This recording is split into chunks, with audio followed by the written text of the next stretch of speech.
प्रिय विद्यार्थियों, नमस्ते।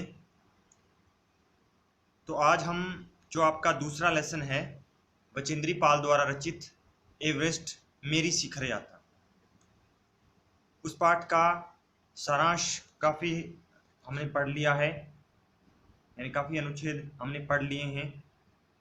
तो इस पाठ में हमने पढ़ा बचेंद्री पाल के बारे में, जो एक पर्वतारोही हैं। किस तरह वो जो आरंभ से माउंट एवरेस्ट की यात्रा करने के लिए दिल्ली से काठमांडू पहुंची, फिर वो बेस कैंप पर पहुंची, यानी जहाँ से जो उनको यात्रा थी वो शुरू करनी थी। फिर वहाँ जो कैंप था वहाँ से जो माउंट एवरेस्ट की यात्रा उन्होंने शुरू की, और वो कैंप 1, 2, 3 होती हुई जो उनकी यात्रा है आगे बढ़ रही थी। तो वो एक कैंप पर रुकते हैं जहाँ पर वो रात के समय सो रही होती है, लेकिन रात के समय हिमस्खलन होता है, जिसके कारण कोई भारी वस्तु जो है वो बचेंद्री पाल के सिर के पास आकर लगती है। तो उसके बाद में यहाँ तक हमने पढ़ा था अभी किस तरह वो जो हिमस्खलन है वो हुआ था, किस तरह की जो आवाज़ें आई थी कि जो हिमस्खलन है वो जब हुआ था तो आवाज़ किस तरह से आती है, एक तेज आवाज़ या तेज गर्जना के साथ आवाज़ आती है। तो ये हमने यहाँ तक पढ़ा था। फिर किस तरह जो बचेंद्री पाल हैं वो तो अपने साथ का जो उनका अभियान दल था, उन अभियान दल के जो अन्य सदस्य थे उन अन्य सदस्यों में से आगे निकल जाती हैं, और उनके अभियान दल के जो सदस्य हैं वो पीछे रह जाते हैं। किस तरह उन्हें अनेक सदस्यों द्वारा जो उनके नेता थे कर्नल खुल्लर हैं वो उन्हें जानकारी प्रदान करते हैं भी किस तरह आगे बढ़ना है। तो ये हमने पढ़ा था। उसी पर आधारित जो 2 दिन में हमने सारांश पढ़ा है, उन सारांश पर आधारित कुछ प्रश्न हैं वो आप देखिए। दैनिक समीक्षा के अंतर्गत जो अभ्यास के जो प्रश्न हैं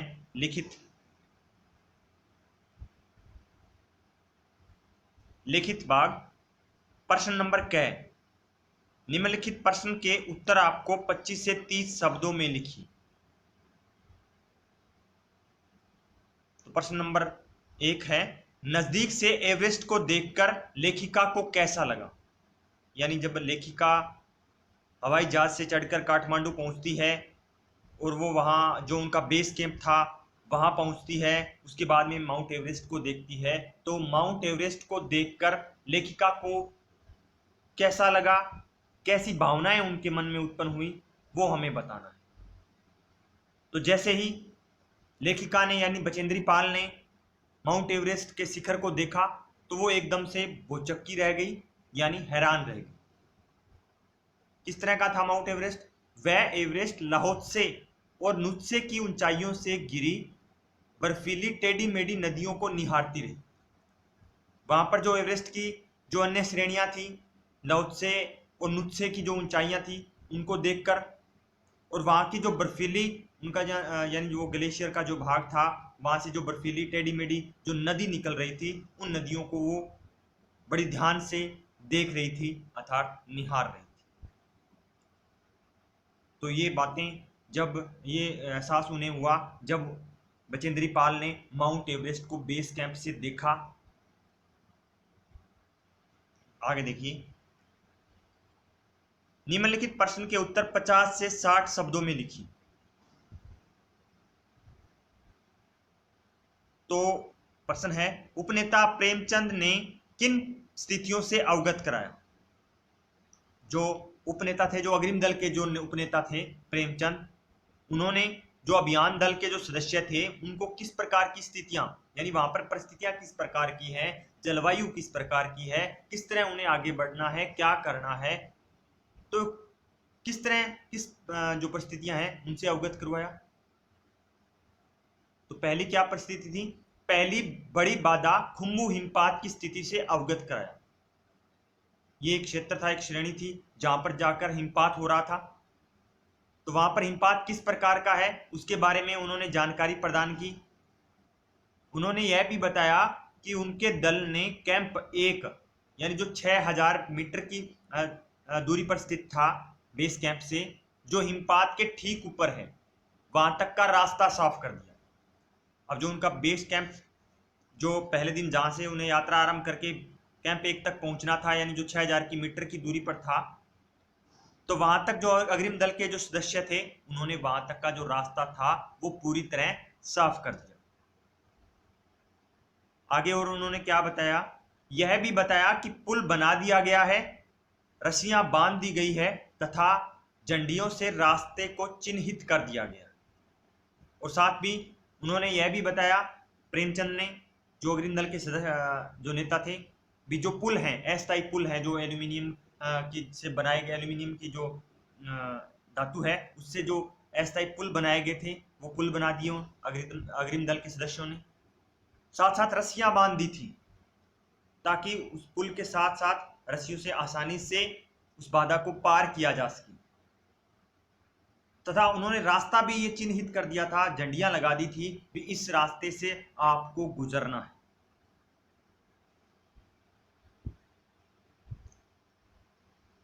अगला बड़ी कठिनाइयों का जायजा ले लिया गया था।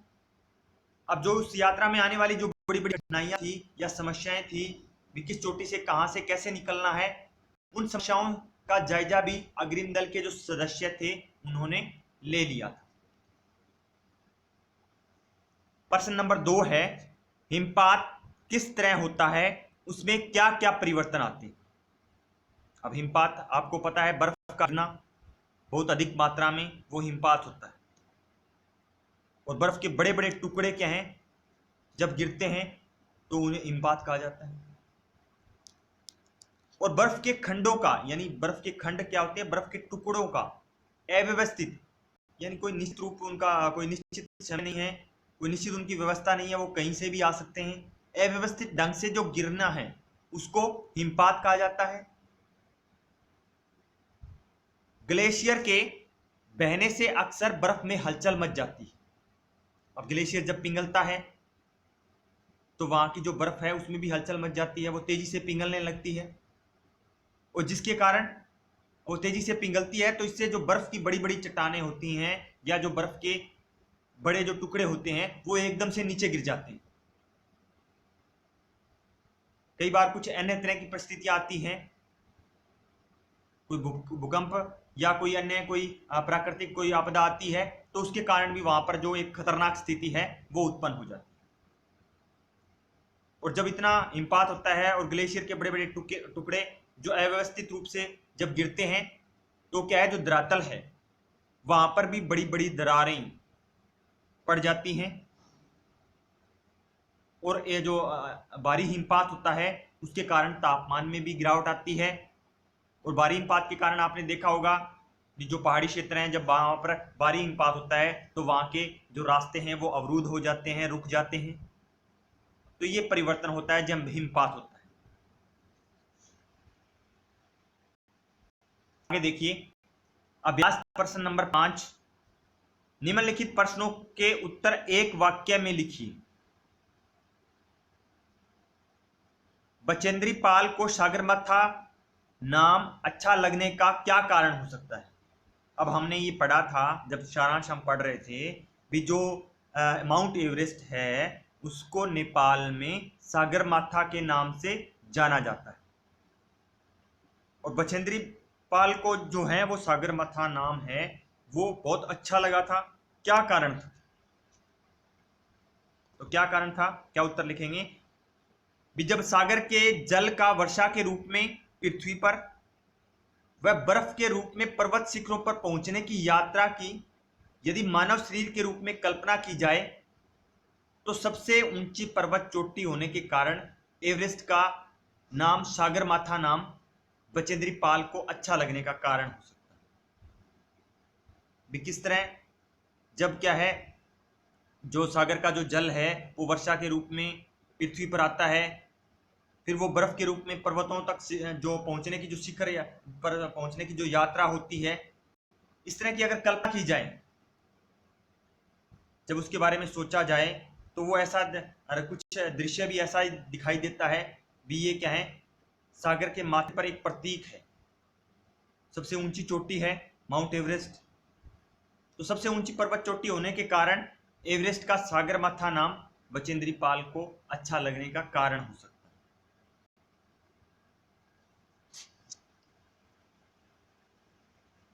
क्योंकि वो शिखर पर, बहुत ऊंचे शिखर पर दिखाई दे रहा है, इसलिए उसका नाम माथा अंत में मस्तक लगाया गया है। तो ये बात उन्होंने सोची होगी, कल्पना की होगी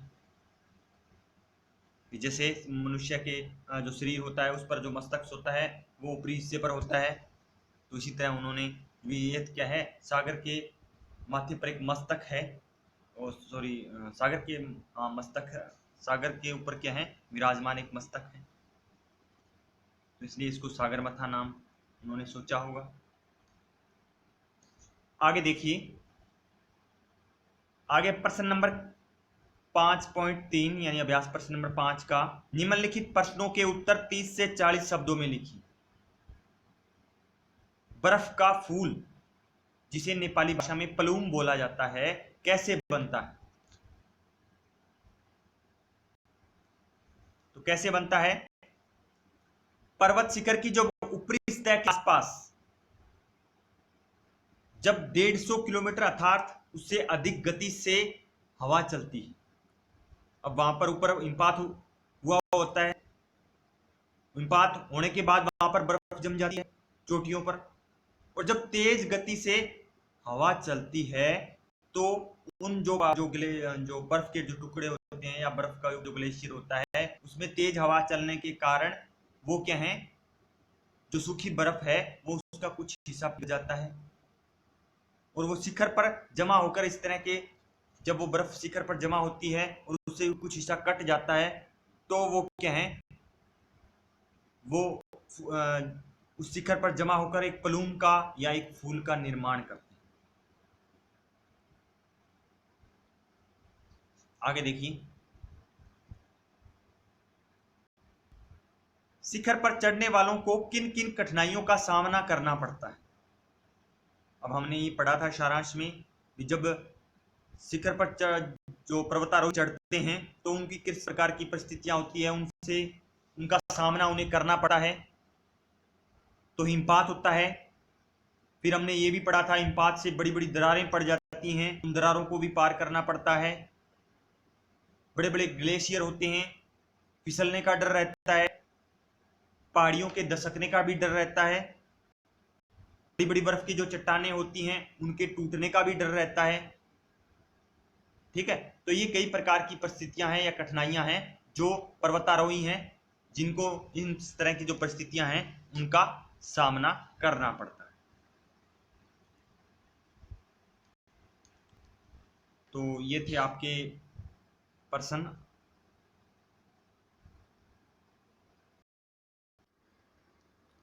हाँ तो बेटा, हमने पृष्ठ 20 का जो आरंभिक 2-3 अनुच्छेद हैं वो हमने कर लिए थे, अंतिम 2 अनुच्छेद पृष्ठ 20 पर रहते हैं।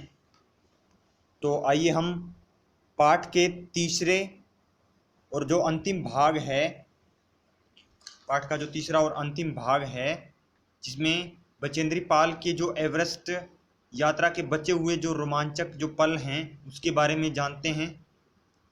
भी आगे क्या क्या हुआ, वो किस तरह जो उनके जो अभियानिक दल के कुछ सदस्य थे वो पीछे रह गए थे, उसके बाद वो उनको चाय में थर्मस में चाय देकर आती है, जूस देकर आती है जो की थे, जय थे। ठीक है, तो उसके बाद में आगे क्या होता है उसका विवरण हम पढ़ते हैं। तो आगे देखिए,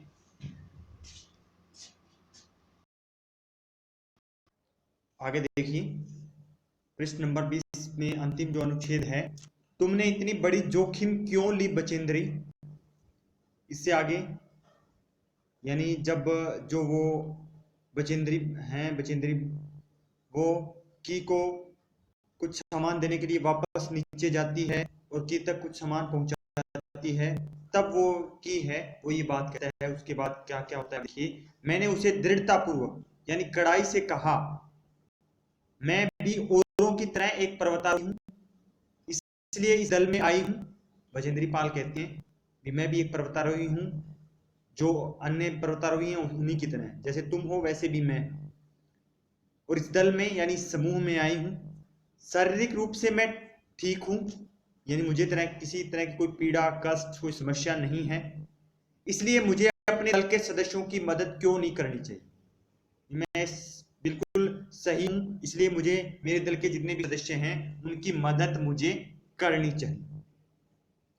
की हंसा कि बचेंद्री पाल का जो अभियान दल जो सदस्य थे उनमें से एक सदस्य था, वो हंसा और उसने पेय पदार्थ जो बचेंद्री पाल लेकर आई थी उसे उन्होंने जो की है उसने प्यास बुझाई, लेकिन उसने मुझे अपना किट ले जाने नहीं दिया।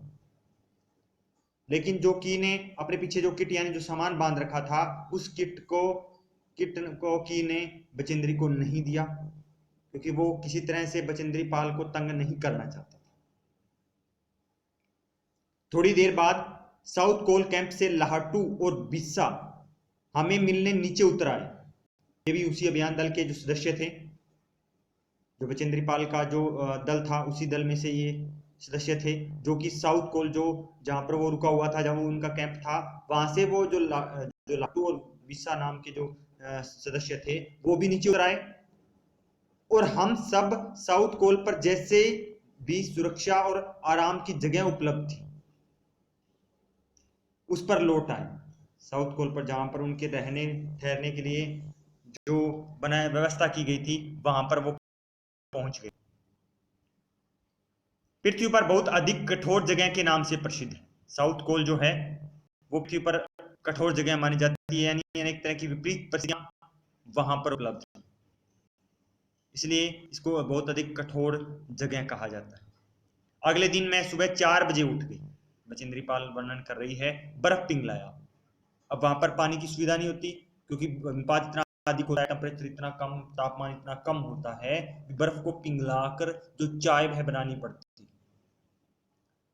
कुछ बिस्कुट और आधी चॉकलेट का हल्का नाश्ता करने के बाद मैं लगभग 5:30 बजे अपने तंबू से निकल पड़ी।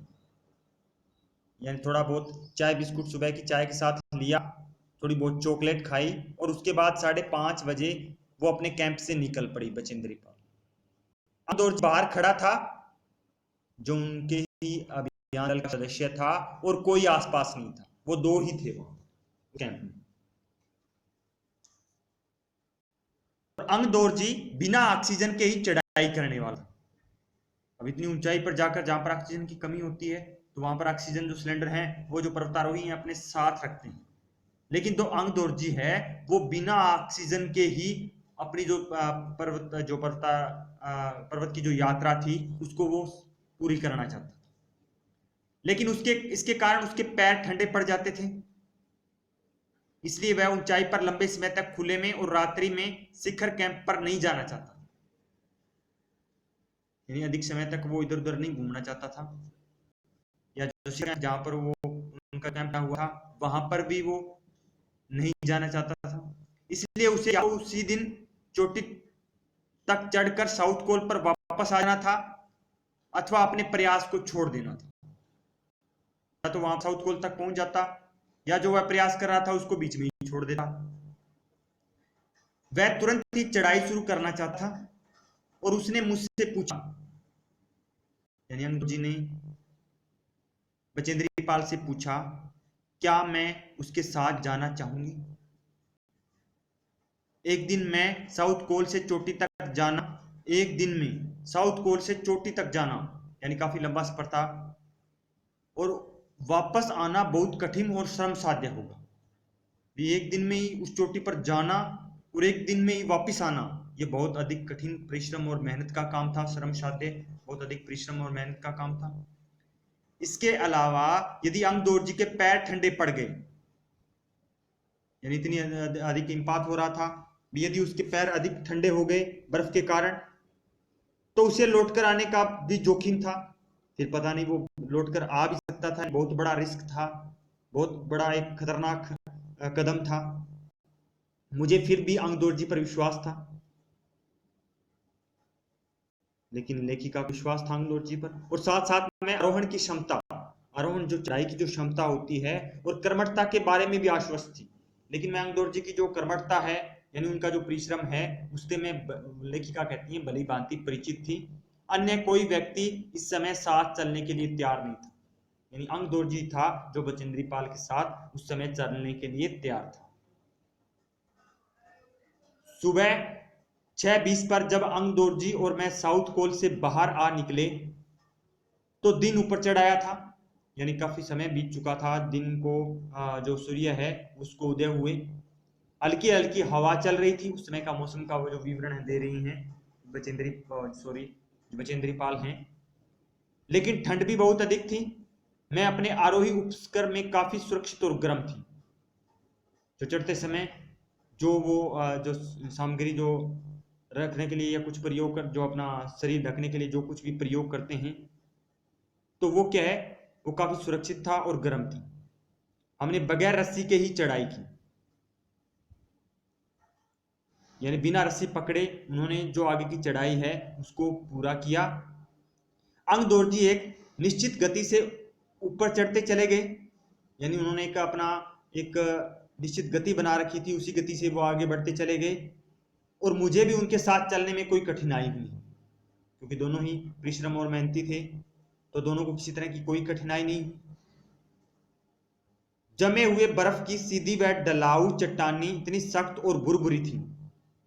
अब बर्फ जमा हुआ था क्योंकि वहां पर हिमपात हो रहा था, तो वहां की जो चट्टानें थी वो एकदम से सीधी थी, वह ढलाऊ थी, ढलान थी भी उनमें, और इतनी सख्त और भुरभुरी थी, मजबूत भी थी और भुरभुरी थी, मानो शीशे की चादरें बिछी। इतनी अधिक वो सख्त थी भी ऐसा लग रहा था भी शीशे की जो चादर है वो बिछी हुई। हम बर्फ काटने के फावड़े का इस्तेमाल करना ही पड़ा और मुझे इतनी सख्ती से फावड़ा चलाना पड़ा। बर्फ काटने के लिए उस फावड़े का इस्तेमाल कर रहे थे ताकि जो फावड़े से कुछ ऐसे स्थान बनाए जा सके जिससे आगे बढ़ा जा सके, इसलिए वो फावड़े का इस्तेमाल कर रहे थे। और इतनी सख्ती से वो जो है वो बर्फ है वो इतनी सख्त हो चली थी, बीच बहुत अधिक परिश्रम के साथ जो फावड़ा है वो चलाना पड़ रहा था, जिससे कि उस जमे हुए बर्फ को धरती के फावड़े के दांते काट सके। मैंने उस खतरनाक सतलों पर हर कदम अच्छी तरह सोच समझ कर उठाया, क्योंकि थोड़ी सी भी अगर जल्दबाजी की जाती तो क्या है, बहुत जोखिम हो सकता था। ठीक है, तो इसलिए उन्होंने प्रत्येक कदम को क्या है सोच समझ कर उठाया। 2 घंटे से कम समय में ही हम शिखर कैंप पर पहुंचे, और इतना तेज गति के साथ उन्होंने जो पर्वतारोही के जो पर्वत की तरफ जो यात्रा उन्होंने की कि 2 घंटे में जो शिखर पर जो कैंप लगा हुआ था, जो ग्रीन दल के सदस्यों ने लगाया था, वहां तक वो पहुंच गई। अंग दोर्जी ने पीछे मुड़कर देखा और मुझसे कहा कि क्या मैं थक गई हूं। अंग दोर्जी ने पूछा। फिर लेखिका जवाब देती है, मैंने जवाब दिया नहीं, जिसे सुनकर वे बहुत अधिक आश्चर्यचकित यानी हैरान रह गए और आनंदित हुए। उन्हें भी क्या है एक तरह से खुशी हुई, ये भी नहीं थकी है, ये मेरे साथ साथ चली आ रही है, इतनी विपरीत परिस्थितियां हैं, अनुकूल परिस्थितियां नहीं है। तो वो भी खुश हुए और हैरान भी हुए। उन्होंने कहा कि पहले वाले दल ने शिखर कैंप पर पहुंचने में 4 घंटे लगाए थे, यानी हमारे से पहले जो दल शिखर चोटी पर पहुंचा था, उन्होंने क्या है जो हम रास्ता हमने 2 घंटे में तय किया है वो उन्होंने 4 घंटे में तय किया था। और यदि हम इसी गति से चलते रहे तो हम शिखर पर दोपहर 1 बजे तक पहुंच जाए। ये बात अंग दोर्जी कहती। आगे देखिए, लाहटू जो उनके दल का सदस्य था हमारे पीछे पीछे आ रहा था, और जब हम दक्षिणी शिखर के नीचे आराम कर रहे थे, ये भी एक क्षेत्र है माउंट एवरेस्ट का, वहां पर जब वो अंग दोर्जी और जो लेखिका हैं वो आराम कर रहे थे, तो लाहटू वह हमारे पास वह यानी जो लाहटू है वो भी उनके पास पहुंच गया। थोड़ी थोड़ी चाय पीने के बाद हमने फिर जो चढ़ाई है वो शुरू की। अब 3 सदस्य हो गए। लाहटू एक नायलॉन की रस्सी लाया था, इसलिए अंग दोर्जी और मैं रस्सी के सहारे चढ़े, जबकि जो लाहटू है वो एक हाथ से रस्सी पकड़े हुए बीच में चला। उसने रस्सी अपनी सुरक्षा की बजाय हमारे संतुलन के लिए पकड़ी हुई थी, भी हमारा बैलेंस ना बिगड़े, किसी तरह हमारा पैर ना फिसले, इसलिए उसने रस्सी है वो पकड़ी हुई थी। लाहटू ने ध्यान दिया कि मैं इन ऊंचाइयों के लिए सामान्यतः आवश्यक 4 लीटर की ऑक्सीजन की अपेक्षा लगभग 2.5 लीटर ऑक्सीजन प्रति मिनट की दर से लेकर चढ़ रही थी। वहां पर जो उपयुक्त ऑक्सीजन होती है वो तो होती है भी कम से कम 4 लीटर प्रति मिनट आवश्यकता होती है, लेकिन जो बचेंद्री पाल हैं वो उससे बहुत कम यानी 2.5 लीटर ऑक्सीजन प्रति मिनट है वो खपत कर रही थी या ऊपर चढ़ने के लिए इस्तेमाल कर रही थी। मेरे रेगुलेटर पर जैसे ही उसने ऑक्सीजन की आपूर्ति बढ़ाई, इसने बढ़ाई या तो अंगदौड़ जी ने या जो लाहटू है उसने, शायद लाहटू ने ही बढ़ाई, तो मुझे महसूस हुआ कि सपाट यानी समतल और कठिन चढ़ाई भी अब आसान लग रही थी। सपाट, ठीक है, यानी जो चढ़ाई थी वो भी क्या है, अब उन्हें बिल्कुल ही आसान लग रही थी। जो थोड़ी मुश्किल सी चढ़ाई थी, कठिन चढ़ाई थी, वो भी उन्हें आसान लग रही थी। दक्षिणी शिखर के ऊपर हवा की बढ़ गई थी जहां पर उन्हें पहुंचना था। इस ऊंचाई पर तेज हवा के झोंके भुरभुरे बर्फ के कणों को चारों तरफ उठा रहे थे। और जो ऊपर बर्फ जमी हुई थी वहां पर जब तेज हवा का झोंका आता तो जो बर्फ के जो कण थे वो चारों तरफ उड़ने लगे, जिससे दृश्यता यानी जो देखने की स्थिति है वो क्या शून्य तक आ गई, यानी कुछ भी दिखाई नहीं दे रहा। अनेक बार देखा कि केवल थोड़ी ही दूर के बाद कोई ऊंची चढ़ाई नहीं, जैसे हम स्थान तक पहुंचे हैं, दक्षिणी जो उनका स्थान था वहां से कुछ आगे वो पहुंचे थे, उसके बाद में क्या है कि कोई अधिक ऊंची जो चढ़ाई है वो उन्हें दिखाई नहीं दे रही। ढलान एकदम सीधा नीचे चला गया है। अब जैसे ही नीचे वो ढलान एकदम से नीचे उतरे वो, तो मेरी सांस मानो रुक गई। तो लेखिका को ऐसे महसूस हुआ कि उसकी सांस है वो एकदम से रुक गई। मुझे विचार कौंधा, मेरे मन में ऐसा विचार आया कि सफलता बहुत नजदीक है। अब तो हम क्या है पहुंचने वाले हैं शिखर पर।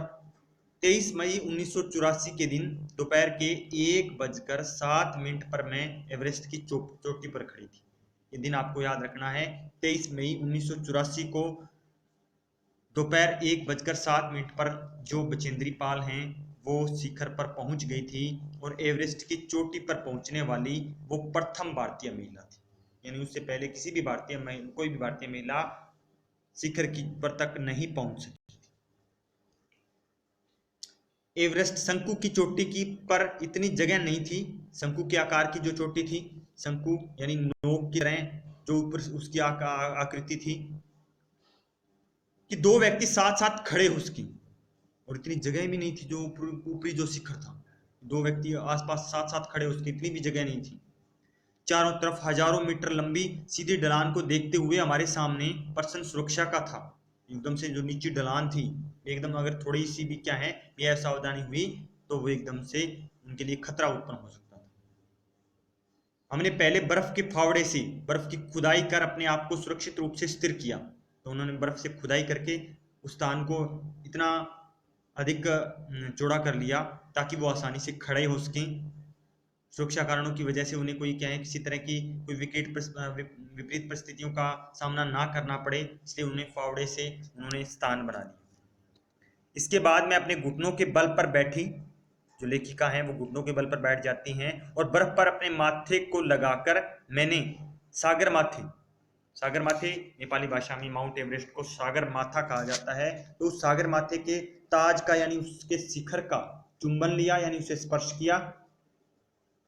बिना उठे ही मैंने अपने थैले से, अब उठी नहीं, अपने घुटनों के बल ही बैठी रही हैं, और अपने थैले से दुर्गा मां का चित्र और हनुमान चालीसा निकाला जो अपने साथ लेकर आई थी। मैंने इनको अपने साथ लाए लाल कपड़े में लपेटा, लाल कपड़े में वो लिपटे हुए थे, और छोटी सी पूजा अर्चना की,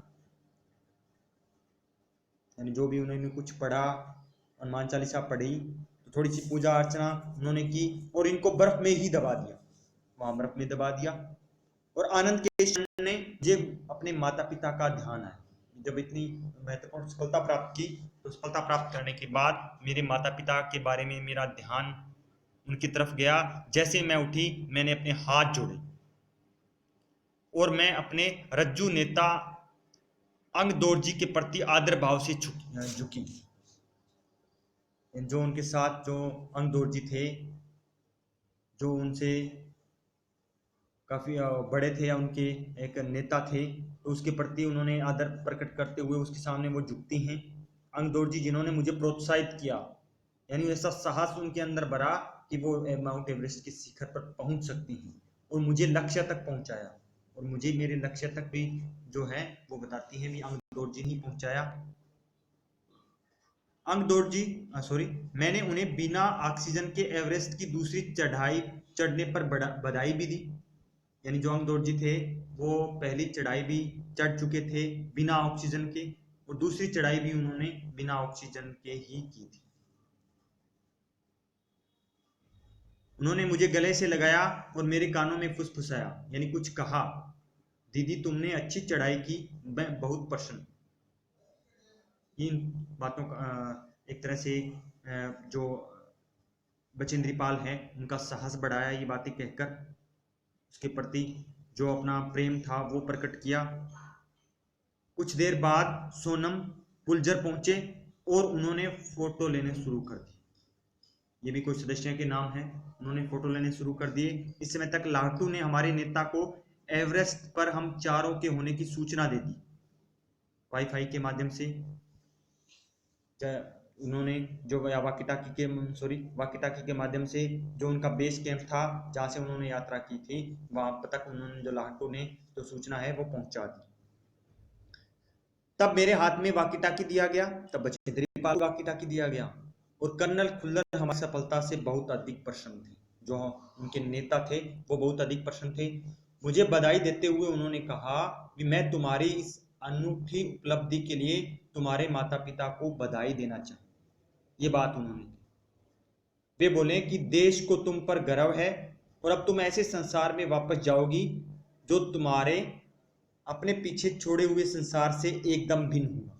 यानी इतना अधिक आपका मान सम्मान होगा, इतनी अधिक विपरीत परिस्थितियों में आपने इतनी बड़ी जो सफलता है वो प्राप्त की है, इसलिए आपको इतना अधिक सम्मान मिलेगा भी आपको ये जो संसार है वो एकदम से भिन्न यानी अलग प्रतीत हो। तो ये जो आपका लेसन है वो समाप्त होता है यहाँ पर।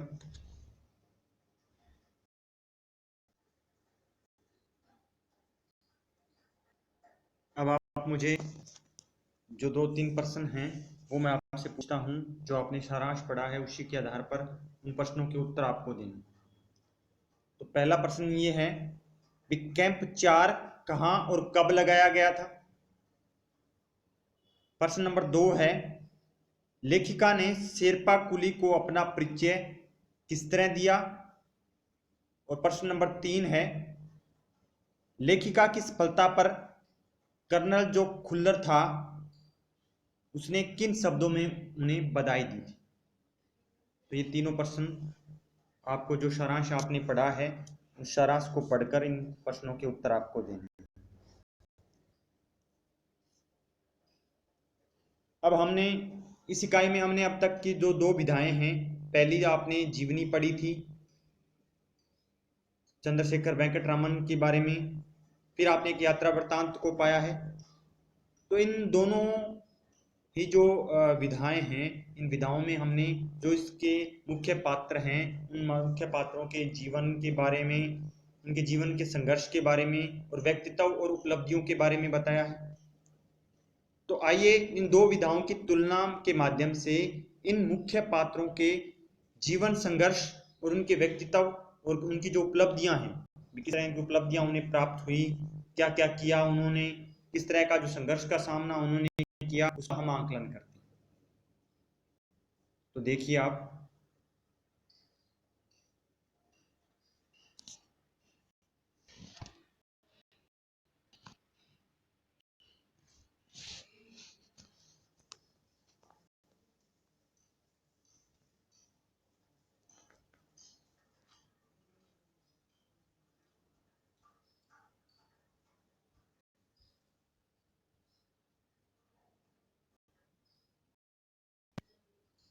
दो विधाओं की तुलना।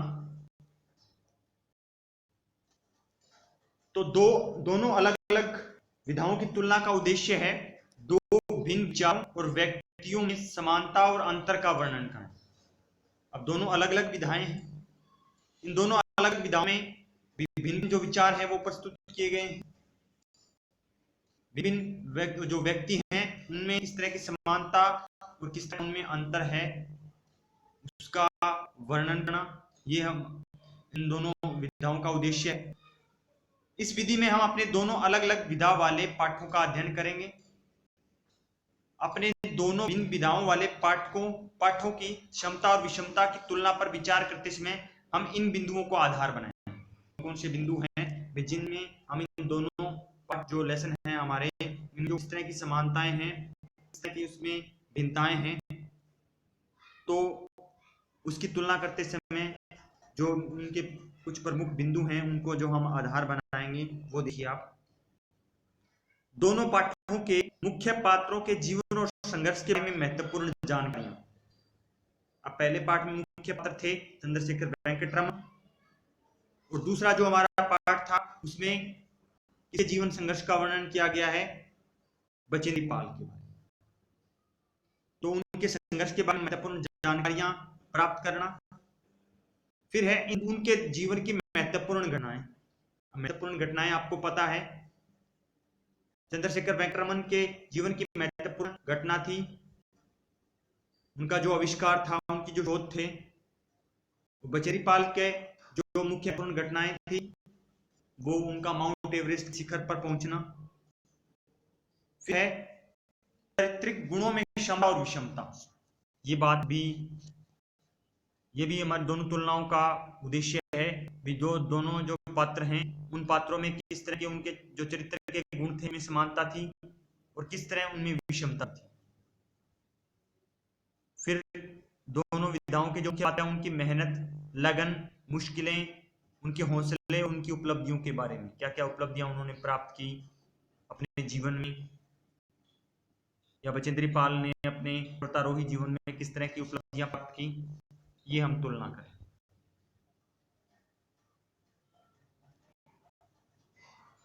अब देखिए आप, एक चंद्रशेखर वेंकटरमन के जीवन के बारे में, उनकी उपलब्धियों के बारे में विवरण दिया गया है, और दूसरी तरफ बचेंद्री पाल के जीवन में ये क्या क्या विषमताएं थी, दोनों के जीवन में क्या क्या विपरीत परिस्थितियां थी, उनका चित्रण दिया गया है। तो पहले आप देखिए चंद्रशेखर वेंकटरमन के बारे में। तो चंद्रशेखर वेंकटरमन के बारे में हमने पढ़ा था भी उनका जो प्रारंभिक जीवन है, यानी जो उनका बचपन था वो क्या है, ये बहुत अच्छा बीता था, क्योंकि उनके पिता थे वो एक शिक्षक थे। आरंभ में ही उन्हें अपने पिता के शिक्षक होने के कारण उन्हें अच्छे गुण प्राप्त हुए थे, अपने पिता से बहुत एक सहयोग उन्हें मिला था, और उनकी नींव थी, अब उनके पिता थे वो गणित और भौतिकी के शिक्षक थे। तो उन्होंने इन दोनों ही विषयों की जो महत्वपूर्ण शिक्षाएं चंद्रशेखर वेंकटरमन को देकर उनके जीवन का एक आधार तैयार किया। ठीक है, दूसरी तरफ हम बचेंद्री पाल के जीवन के बारे में देखते हैं, क्या विषमता, क्या फर्क था। तो दूसरी तरफ जो बचेंद्री पाल है वो मैंने आपको आरंभ में, जब हमने पाठ का आरंभ किया था तब मैंने आपको बताया था वो अत्यंत ही एक साधारण परिवार से संबंध रखती थी। तो उनका जो आरंभिक जो जीवन है, उनका पारिवारिक जीवन है वो गरीबी में बीता, गरीबी और संघर्ष से भरा हुआ उनका बचपन था। बिल्कुल ही वो गरीब थे, कक्षा 8वीं से आगे की पढ़ाई का खर्च सिलाई कढ़ाई करके उन्हें जुटाना पड़ा, यानी इतने भी पैसे नहीं थे कि वो अपनी जो आरंभिक शिक्षा है उसको वो प्राप्त कर लेते। पिता का सहयोग संभव नहीं हो पाया था, इस तरह की विपरीत परिस्थितियां थी। तो एक तो ये विषमता थी उनके आरंभिक जीवन के बारे में अगर देखें तो। फिर उनके आगे के जीवन के बारे में जब हम पढ़ें तो क्या विषमता थी भी, 18 वर्ष की उम्र में कोलकाता में भारत सरकार के फाइनेंस डिपार्टमेंट में सहायक जर्नल अकाउंटेंट के पद पर नियुक्त होना। जब चंद्रशेखर वेंकटरमन की आयु जब 18 वर्ष की थी तो कोलकाता में उन्हें एक जो वित्त विभाग था, हमने पढ़ा था भी वहां पर एक सहायक जो पद था वित्त विभाग में, वहां पर उनकी नियुक्ति हो गई थी। ठीक है, लेकिन बचेंद्री पाल के जीवन में क्या हुआ, भी पढ़ाई पूरी होते ही एवरेस्ट अभियान दल में सम्मिलित हो गई वो, और सहायकों की मृत्यु व एवरेस्ट के पर भयानक अनुभवों के बावजूद आगे बढ़ना। उनकी परिस्थितियां बिल्कुल ही अलग थी। पढ़ाई पूरी होने के बाद वो अभियान दल का एक हिस्सा बनी, ठीक है। हालांकि वहां पर अनेक सहायकों की, उनके साथ की सहायक जो थे उनकी मृत्यु हो रही थी, लेकिन इतने भयानक अनुभव थे, लेकिन फिर भी उन्होंने ये जो माउंट एवरेस्ट के शिखर पर चढ़कर जो सफलता है वो उन्होंने प्राप्त की। आगे देखिए, आगे है भी किस तरह का जो उनका व्यक्तित्व के उनके गुण थे, क्या क्या वो कार्य करते थे चंद्रशेखर वेंकटरमन। तो ड्यूटी के बाद हमने पढ़ा था, अभी ड्यूटी के बाद वो शाम को जब अपनी ड्यूटी समाप्त कर लेते थे तो वो एक प्रयोगशाला थी, एक बाजार था, वहां पर वो जाते थे और वहां पर नवीन नए नए आविष्कार वो करते थे। दूसरी तरफ बचेंद्री पाल के जीवन में हिमखंड के गिरने पर भी बिना डरे उससे बाहर निकलना, वह बेस कैंप से शिखर कैंप तक अनेक चुनौतियों का सामना करना। अब ये उनका संघर्ष इस तरह का था। भीमखंड के जो टुकड़े थे, बर्फ के टुकड़े थे, वो गिरने पर भी वो नहीं डरी थी। जब वो एक कैंप में सो रही थी, जब बर्फ के टुकड़े गिर जाते हैं, वो उसके सिर से टकराते हैं, तो भी वो नहीं डरती हैं और अनेक चुनौतियों का वो सामना करती हुई जो अपना सफर है वो तय करती। फिर उन्होंने क्या क्या त्याग किए थे वेंकटरमन ने, ये हमने पढ़ा था अभी किस तरह उन्होंने जो वित्त विभाग का जो पद था उसको छोड़ दिया था, जो अत्यंत सुख सुविधाओं वाला पद था, क्योंकि वो अधिक से अधिक खोज प्राप्त करना चाहते थे, ठीक है। खोजी प्रवृत्ति थी उनमें, संस्कारी थे वो, राष्ट्र प्रेमी थे, अपनी एक सोच रखने वाले व्यक्ति थे और देश और समाज में परिवर्तन वो लाना चाहते थे। इस तरह के जो गुण हैं वो उनमें थे। वहीं बचेंद्री पाल के जीवन में, बचेंद्री पाल भी एक साहसी महिला थी। अपने जो साथी थे वो उनका सम्मान करने वाली महिला है। ये पाठ में हमने पढ़ा भी किस तरह जब वो उनके जो साथी हैं वो पीछे रह जाते हैं, तब उनके लिए वो चाय पानी या कुछ नाश्ता लेकर जाती हैं, जूस लेकर जाती हैं, ठीक है, बिना डरे वापस वो नीचे जाती हैं, ठीक है। आस्तिक, भगवान में आस्था रखने वाली है, ये बात भी हमने पढ़ी जब वो अंत में हनुमान चालीसा पढ़ती है, कुछ मंत्र पढ़ती है, ठीक है। और दृढ़ निश्चय होकर वो साउथ कोल जो कैंप था वहां तक की चढ़ाई जो 4 घंटे में होती थी वो सिर्फ 2 घंटे में करती है। तो ये उनके साहसिक जीवन का परिचय देता है। फिर है चंद्रशेखर वेंकटरमन को किस तरह की जो पुरस्कार हैं वो प्राप्त हुए। तो ये हमने पढ़ा था भी, उन्हें भारत रत्न मिला था, नोबेल पुरस्कार मिला था, रूस से जो लेनिन पुरस्कार है वो उन्हें प्राप्त हुआ था, भारत में 1929 में सर की उपाधि उन्हें मिली थी, ठीक है। तो ये इस तरह वो सम्मानित हुए थे। लेकिन बचेंद्री पाल को क्या है, बचेंद्री पाल की भी एक प्रमुख सफलता थी, 23 मई 1984 को एवरेस्ट की चोटी तक वो सफलतापूर्वक वो पहुंची थी। आगे है, अब उन्होंने किस तरह की जो खोज की थी, विवाद्य यंत्रों में कंपन तथा नोबेल पुरस्कार प्राप्त पाने वाले वो पहले भारतीय वैज्ञानिक हो। एक तो वाद्य यंत्रों में जो संगीत उपकरण हैं उनमें किस तरह से कंपन उत्पन्न होता है, किस तरह वो ध्वनि उत्पन्न करते हैं, और साथ में नोबेल पुरस्कार प्राप्त करने वाले जो वेंकटरमन थे वो पहले सदस्य थे भारत के। इसी तरह बचेंद्री भी पहली महिला थी जो एवरेस्ट के शिखर पर पहुंची थी। अब हम क्षमताएं पढ़ते हैं, किस तरह की समानताएं थी चंद्रशेखर वेंकटरमन के जीवन में और बचेंद्री पाल की। अपने वास्तविक लक्ष्य की प्राप्ति के लिए रामन तथा बचेंद्री दोनों ने ही अपनी सीमाओं को तोड़कर आगे बढ़ने का प्रयास किया। हालांकि उन्हें अनेक प्रकार की विपरीत परिस्थितियां थी, लेकिन उन्होंने जो वास्तविक लक्ष्य निर्धारित किया था उसके लिए उन्हें कुछ बाधाएं थी, उसको उन्हें पार करना था, और उन्होंने उन बाधाओं को पार करके अपने लक्ष्य की प्राप्ति की। अब बाधाएं अब हमने पढ़ी थी भी किस तरह अंग्रेजों का जो अंग्रेजी काल था, लेकिन फिर भी उन्होंने क्या बहुत अधिक जो सफलताएं प्राप्त की, अनेक खोजें की। दूसरी तरफ बचेंद्री पाल हैं, उन्होंने भी क्या है विपरीत परिस्थितियों में ये सफलता प्राप्त की थी। संघर्षों तथा परेशानियों से कभी भी घबराए नहीं दोनों ही, चाहे वो चंद्रशेखर वेंकट रमन हो चाहे वो बचेंद्री पाल हो। कितनी भी विपरीत परिस्थितियां हुई लेकिन वो घबराए नहीं कभी भी। दोनों का ही विनम्र, प्रकृति प्रेमी और महान प्रेरणा स्रोत और मेहनती होना। दोनों ही विनम्र थे, प्रकृति से प्रेम करने वाले व्यक्ति थे, रमन भी और बचेंद्री पाल भी। महान प्रेरणा स्रोत रहे हैं हमारे देश के लिए दोनों ही, और मेहनती भी थी।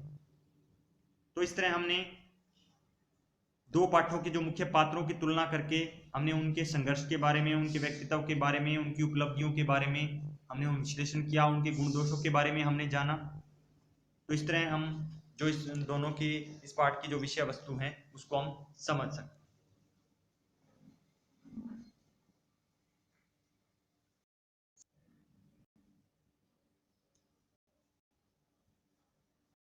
अब जो भी हमने समानताएं पढ़ी हैं, विषमताएं पढ़ी हैं, उनको पढ़कर आपको इन प्रश्नों के उत्तर देने हैं। रिसर्च सीवी रमन और बचेंद्री पाल के जीवन में क्या क्या समानताएं, किस तरह का उनका जीवन था, वो एक समान सा ही था, ये आपको बताना है। दूसरा आपको बताना है दोनों के जीवन में क्या क्या विषमताएं हैं, विपरीत विषमताएं भी हैं, और दोनों की उपलब्धियों में क्या समानताएं और क्या विषमताएं हैं, ये आपको बताना है। ठीक है, तो आज के लिए इतना ही। आज आपको जितने भी प्रश्न करवाए हैं तो आपको फिर नोटबुक में लिखने हैं और अच्छी तरह लर्न करना है। Okay, have a nice day.